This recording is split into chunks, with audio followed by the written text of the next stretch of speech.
어느 주일 아침에 한 성도님이 예배 시간에 늦어가지고 허겁지겁 운전하면서 주차장에 도착을 했습니다. 그런데 늦게 왔기 때문에 당연하게도 주차장에는 주차 자리가 단 하나도 남아 있지가 않았습니다. 속이 탄 성도님이요, 하늘을 보면서 간절하게 기도를 합니다. 하나님, 제발 주차 자리 하나만 주십시오. 그러면 제가 이번 주부터 봉사도 하고 11조도 열심히 하겠습니다 하는 말이 끝나기가 무섭게요, 바로 눈앞에서 차 한 대가 스르륵 빠져나가는 것이 아닙니까? 그러자 그 성도님이 하늘을 향해서 손사래를 치면서 이렇게 말했습니다. 아, 하나님 괜찮습니다. 방금 제가 자리 하나 찾았습니다. 이렇게.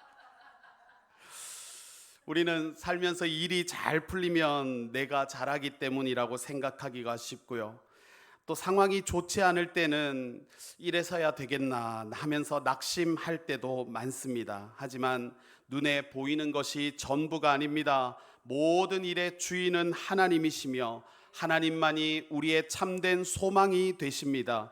그러니 우리 그리스도인은 모든 소망을 하나님께 두어야 할 줄로 믿습니다. 하나님은 사람이 줄 수 없는 것을 주시고 인맥이 해결하지 못하는 길을 열어가는 것입니다. 하나님을 의지하면은요, 절대로 실패하지 않고 실망하지 않습니다. 그러니 저와 여러분은 성경 말씀을 근거하면서 예수님만이 유일한 소망이다 하면서 예수님께 인생을 걸으면서 사시기를 주님의 이름으로 축복합니다. 바울도 예수님이 유일한 소망임을 깨닫고 십자가의 인생을 걸었어요. 그가 하는 말이 디모데전서 1장 1절에 보니까 우리의 구주이신 하나님과 우리의 소망이신 그리스도 예수의 명령으로 그리스도 예수의 사도가 된 나 바울이라고 했습니다. 하나님은 구주가 되시고 예수 그리스도는 소망이라고 합니다.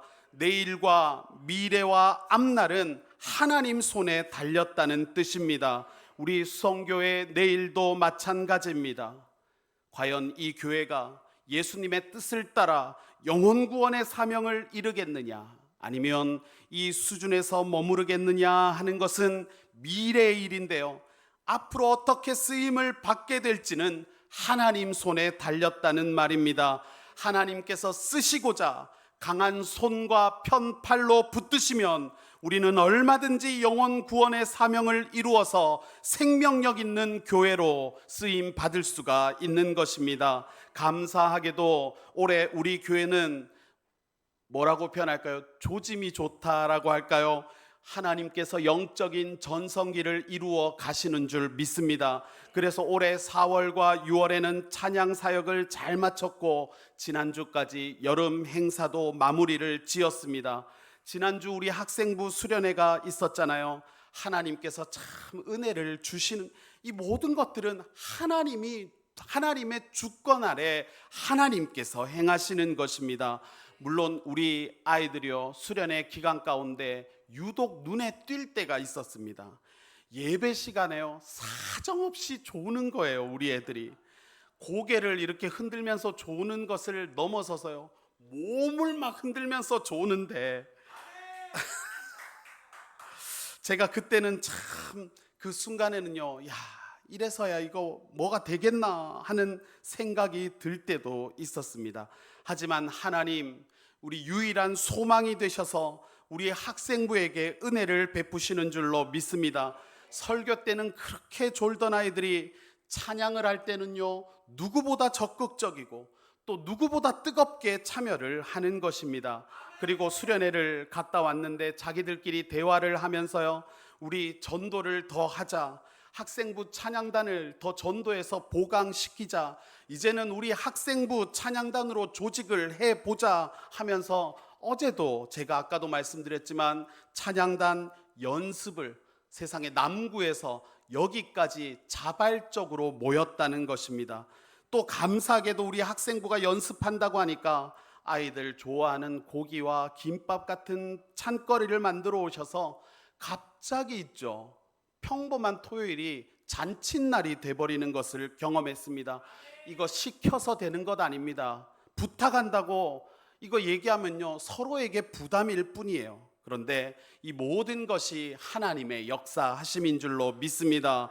육적으로 보고 인간적으로 평가할 때는요, 가능성이 크지 않다라고 할 수가 있습니다. 그러나 하나님은 우리의 소망이 되어 주셔서 졸지도 주무시지도 아니하시고 우리를 향한 구원을 이루어 가실 뿐만 아니라 우리의 앞날을 형통케 하시는 줄로 믿습니다.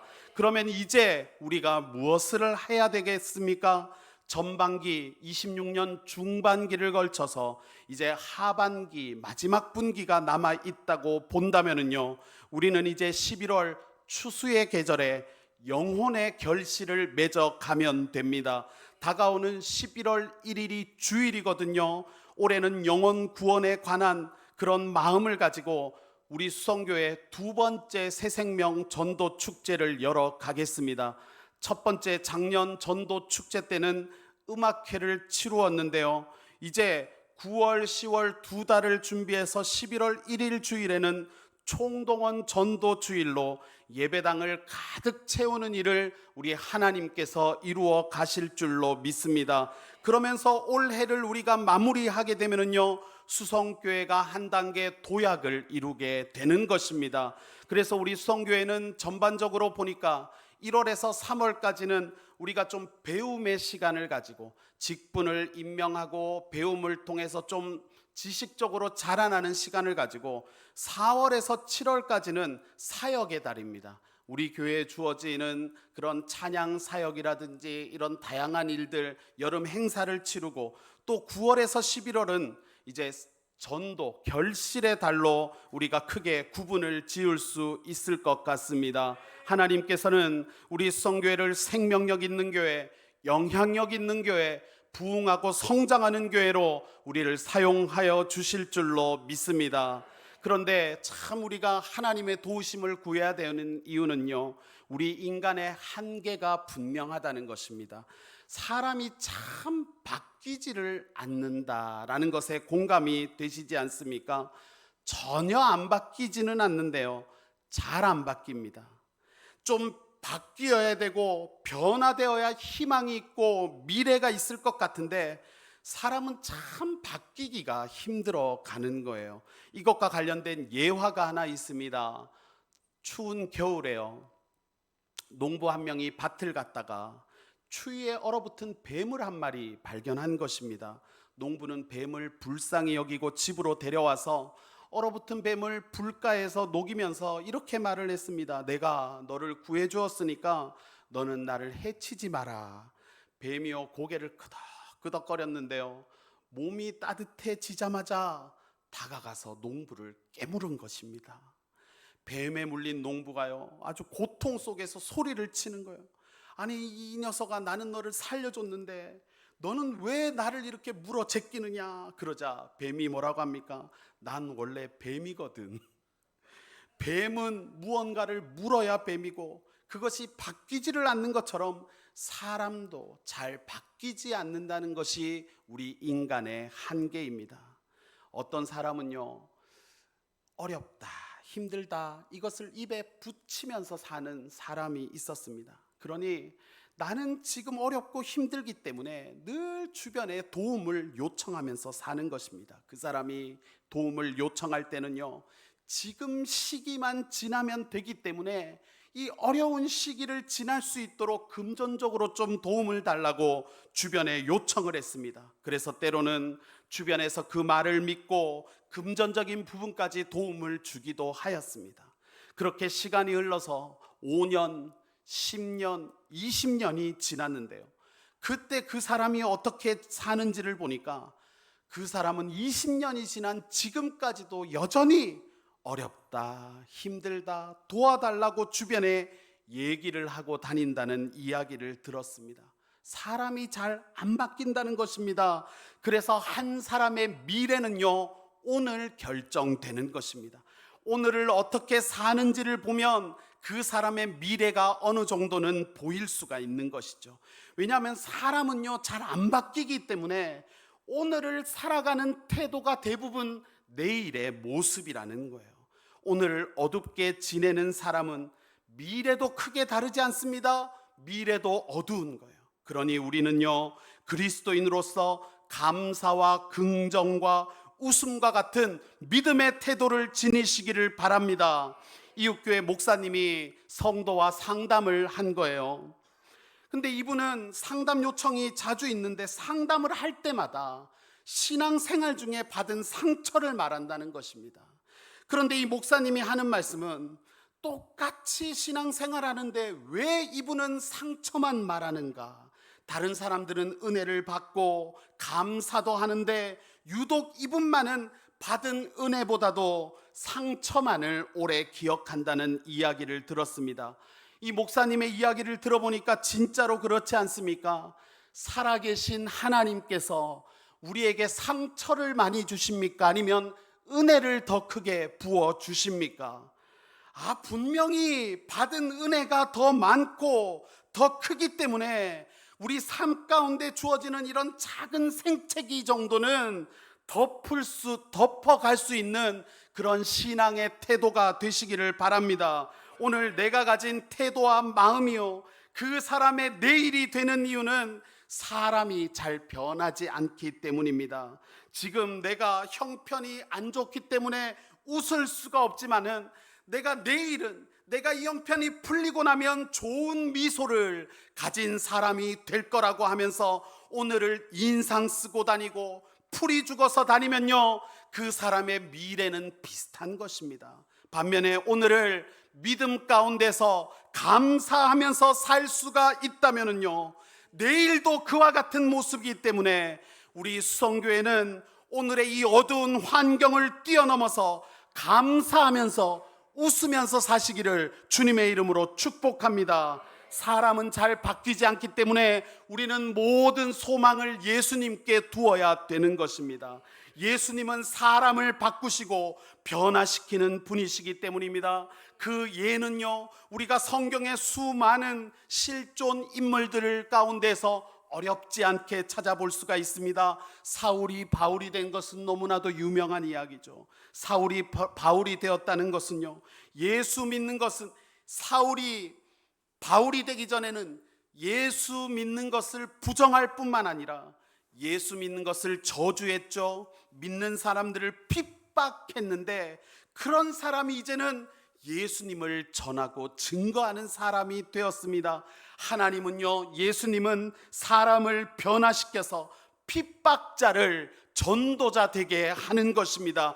그러니 우리가 생각할 때 저 사람은 도저히 전도의 가능성이 없는 사람이라면서 지레 포기하지 마시고, 또 우리 주님께서 새롭게 사울과 같은 사람을 바울과 같은 모습으로 마음을 열어 주실 것을 믿으면서 우리가 새롭게 도전을 하고 마음을 가져야 할 줄로 믿습니다. 예수님은 사울을 바울로 변화시키셨습니다. 전혀 다른 사람으로, 새로운 삶의 태도로 하나님께서는 그렇게 복을 열어 주시는 것입니다. 삭개오라고 하는 사람은 세리로서 부정하게 돈을 모았던 부자 아니겠습니까? 그런데 예수님을 만난 후로 자신의 재산의 절반을 가난한 자에게 나누고, 내가 앞으로 부정한 방법으로 돈을 벌게 된다면 4배로 갚겠다고 선언하였습니다. 움켜쥐기만 했던 부자가 베풀 줄 아는 부자로 변화된 것입니다. 베드로는 예수님을 3번 부인하고 실패와 두려움 가운데 살았어요. 하지만 그는 부활하신 예수님을 만나고 나서 삶이 바뀌어 가지고 초대교회의 지도자로 큰 역할을 감당했습니다. 성경의 수많은 인물들의 변화의 중심에는 누가 계셨습니까? 예수님이 계셨습니다. 예수님과의 만남을 통해서 그들의 삶이 변화되었다는 것입니다. 온통 음침하고 어두운 과거에서 벗어나서 새로운 삶으로 나아가는 계기는 오직 예수님이었다는 것입니다. 그러니 저와 여러분은 모든 소망, 모든 내 삶의 내일과 미래와 장래를 예수님께 소망을 두고 변화를 기대해야 될 줄로 믿습니다. 참 잘 변하지 않는 나의 이런 단단한 성품까지도, 내 모난 부분까지도 우리 주님께서는 깎아 주실 줄로 믿습니다. 한번 같이 해보실까요? 사람은 잘 변하지 않지만 예수 안에서는 변화됩니다. 예수 안에서는 변화됩니다. 할렐루야, 아멘. 변화를 말씀드리는 이유는요, 오늘 본문이 예수님의 변화를 기록하기 때문입니다. 예수님이 세 명의 제자들과 산에 오르시게 되는데 기도 중에 예수님의 용모가 변화되었다라고 합니다. 29절을 읽어보겠습니다. 기도하실 때 용모가 변화되고 그 옷이 휘어져 광채가 나더라. 아멘. 얼굴과 옷이 해같이 빛나는 변화였습니다. 이것을 영광이라고 표현하지 않습니까? 영광스러운 모습으로 변모하셨다는 거예요. 그런데 이런 기적과 같은 변화의 배경에는 무엇이 있었나 봤더니 예수님이 변화하신 배경에는요, 28절에 보니까 이런 과정이 있었습니다. 이 말씀을 하신 후 8일쯤 되어 예수께서 베드로와 요한과 야고보를 데리고 기도하시러 산에 올라가셨다. 29절을 보니까 기도하실 때 용모가 변화되고 그 옷이 휘어져 광채가 나더라. 아멘. 기도의 과정이 있었고 기도하실 때 용모가 변화되었습니다. 여러분, 예수님께서는 기도를 통해서 우리를 변화시키기를 원하시는 줄로 믿습니다. 그래서 사람이 변화되기를 시작하고 또 나는 좀 달라지기를 바란다는 감동이 있을 때는요, 기도의 자리부터 찾게 되는 것입니다. 어떤 책을 보니까요, 파도를 일으키는 분은 하나님이시다라고 하더라고요. 여러분, 파도를 타는 스포츠를 우리가 뭐라고 이름합니까? 서핑이라고 하는데요. 우리 현우가 똑똑하네요. 여기서 하는 말은 서핑을 하려고 할 때는 아무리 서퍼라고 하더라도 그는 파도를 일으킬 수 없고 파도를 일으키는 분은 오직 하나님이라는 것입니다. 서퍼는요, 하나님이 만들어주신 파도를 타야 하는 것입니다. 마찬가지로 삶의 변화는 나에게서 시작되는 것이 아니에요. 내 의지와 열심과 노력이 아니라 예수님께서 변화로 축복을 주시기 위해서 일하실 때는 나는 예수님의 도움으로 변화되고 달라질 수 있게 되는 것입니다. 원래 나에게서는요, 가능성이 없습니다. 나를 믿어서는 바뀌지가 않는 거예요. 그러나 예수님께 믿음을 두고 기도하는 사람은 근본까지도 변화되고 달라지는 줄로 믿습니다. 예수님께 믿음을 두고 기도하면은요, 우리 가정의 영적인 기류도 여러분 달라지는 거예요. 달라지는 줄로 믿으시기를 바랍니다.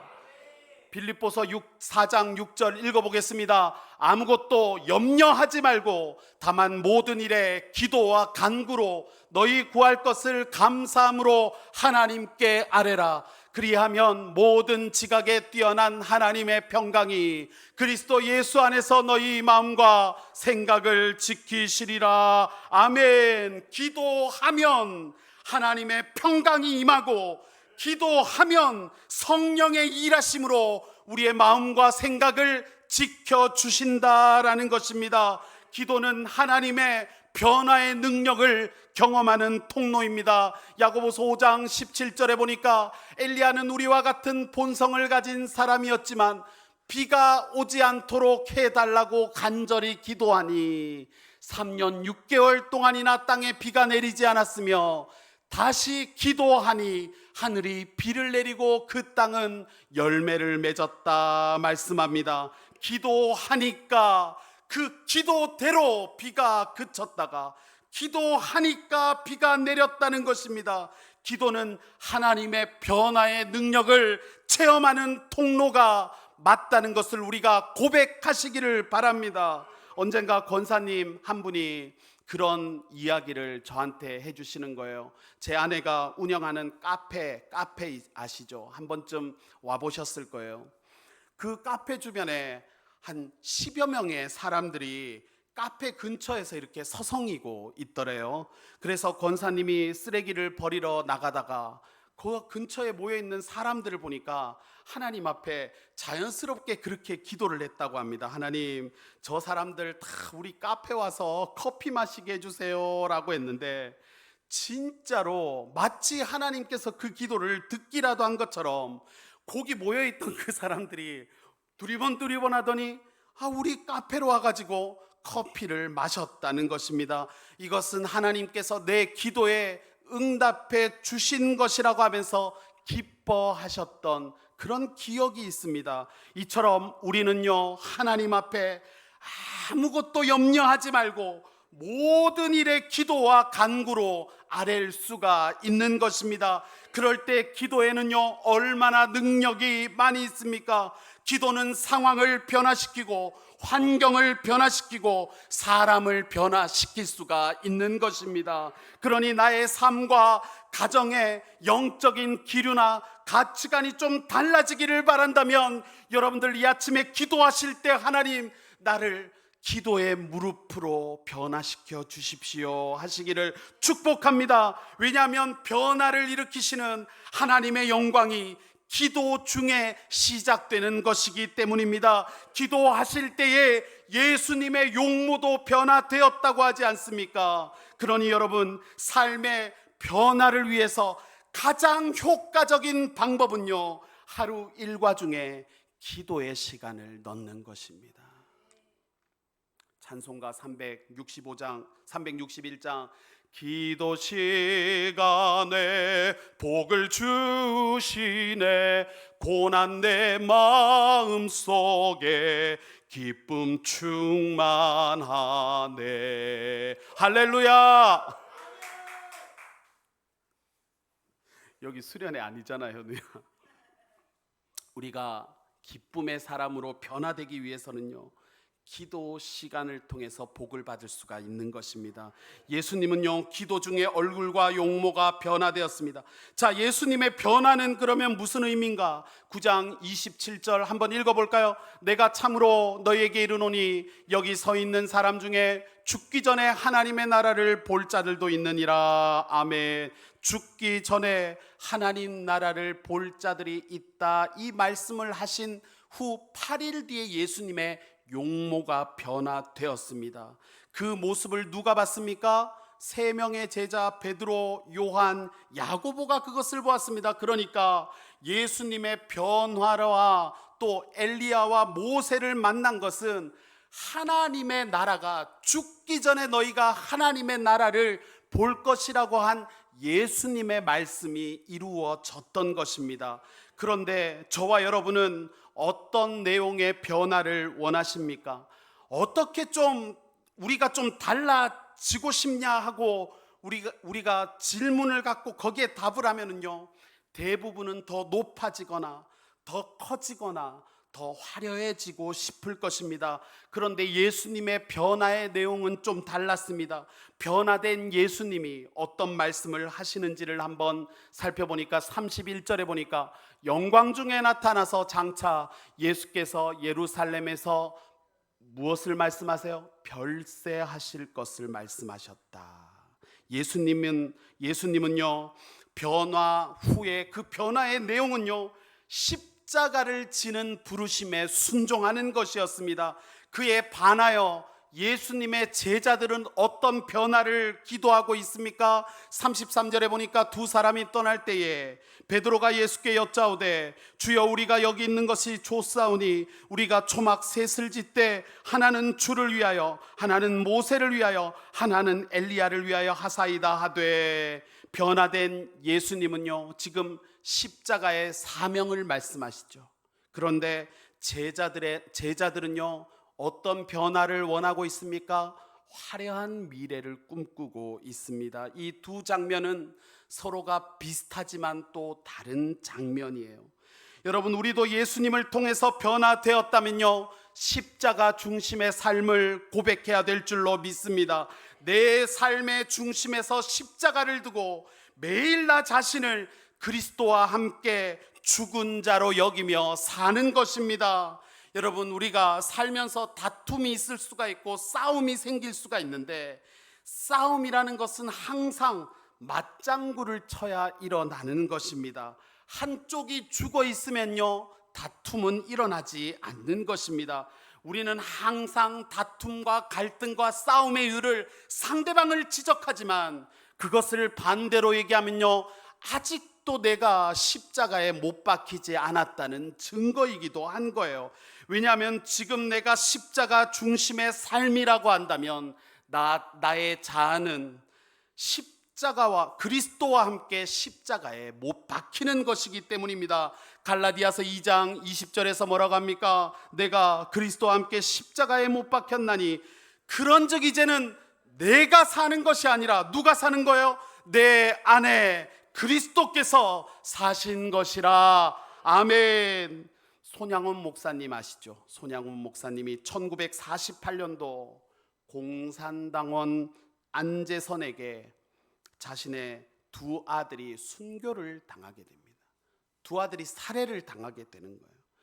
두 아들이 안재선의 손에 살해를 당했을 때 당했다는 이야기를 아버지가 들었을 때는요, 이 손 목사님은 깊은 슬픔 속에서도 복수를 하거나 원수를 갚기를 원하지 않았습니다. 오히려 손 목사님은 자신의 아들을 죽인 가해자 안재선을 용서하면서 이렇게 말했습니다. 원수를 사랑하라는 예수님의 말씀을 따라 내가 내 아들을 죽인 사람을 용서하고 양자로 삼겠습니다 하고는 실제로 자기 두 아들을 죽인 안재선을 자신의 집으로 데려와 양자로 삼고 사랑으로 그를 보살폈다고 합니다. 손양훈 목사는요, 자신의 감정과 분노와 복수심을 철저하게 어디에 못 박았어요?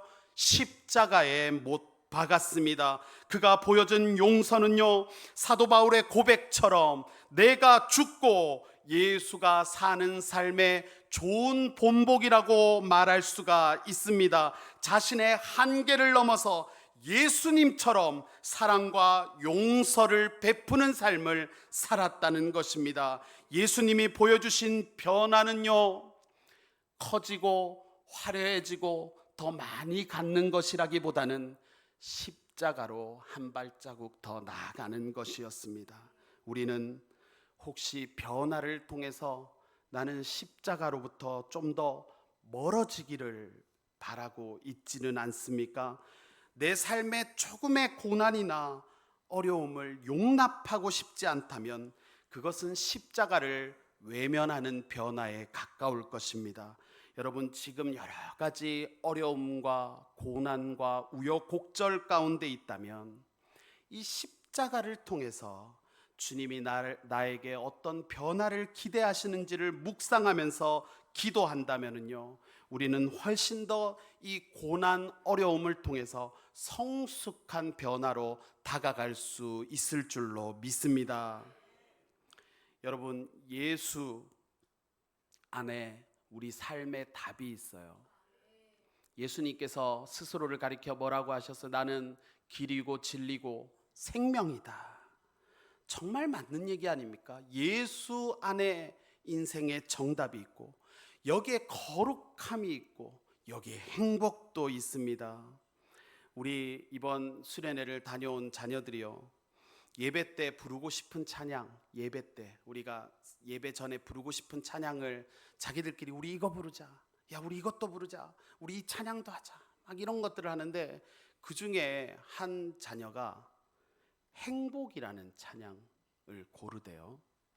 화려하지 않아도 정결하게 사는 삶, 가진 것이 적어도 감사하며 사는 삶, 내게 주신 작은 것 나눠주며 사는 삶, 이것이 나의 행복이라오. 그런데 참 이런 얘네들이 이 가사에 뭔가 감동이 있겠죠, 그죠? 그러니까 우리 이거 부르자 하는 것 아니겠어요? 그런데 우리 학생부를 우리가 지금 키우고 있잖아요. 우리 교회가 다 키우고 있는데 진짜 감사한 것은 우리 자녀들이 예수 안에 머물러 있으니까요, 이게 좋아지는 게 우리 눈에 보이지 않습니까? 이 자녀들의 믿음이 자라는 게 보이고 삶이 형통함으로 복된 삶으로 이게 열리는 게 우리가 보이는 거예요. 반면에 있죠. 또 이 교회를 떠난 자녀들도 있습니다. 같이 하려고 하다가 뭐 무슨 이유 때문에, 이런 이유 때문에, 저런 이유 때문에, 그런 경우를 보면 기존에 있는 우리 아이들보다 그 자녀들의 성품이나 환경이 더 나아 보였어도 있죠. 교회를 떠나게 되니까 들리는 소식이 그렇게 좋은 소식은 잘 안 들리는 거예요. 예수 안에 붙들릴 때 우리는 변화된 삶을 기대하고 소망할 수가 있는 것입니다. 오늘 예수님은 이 변화산의 사건 이후에 십자가를 향해 걸어가십니다. 우리도 신앙의 의미를 생각할 때는요, 나는 아직도 화려하게만 변화되기를 바라는 것이 있지는 않은지, 그래서 우리가 이 시기를 지날 때 나는 십자가의 사람으로 나를 죽이고 예수께서 사는 삶으로 변화시키기를 여러분 결단하시고 묵상하시기를 바랍니다. 무엇보다 변화라는 것은요, 기도를 동반한다. 이것을 기억하시고 공예배에 많이 못 나오실 수 있어요. 그런데 여러분 일과 가운데서 아침에 일어났을 때, 혹은 잠들 때, 혹은 식전 기도라든지 이런 기도의 시간을 반드시 넣어서 우리 교회와 우리 삶과 우리 가정과 우리 가족이 변화되는 기적을 우리가 간증으로, 하나님이 행하신 기적으로 그렇게 역사하는 그런 생명력 있는 살아있는 우리 수성교회 되기를 주님의 이름으로 축복합니다.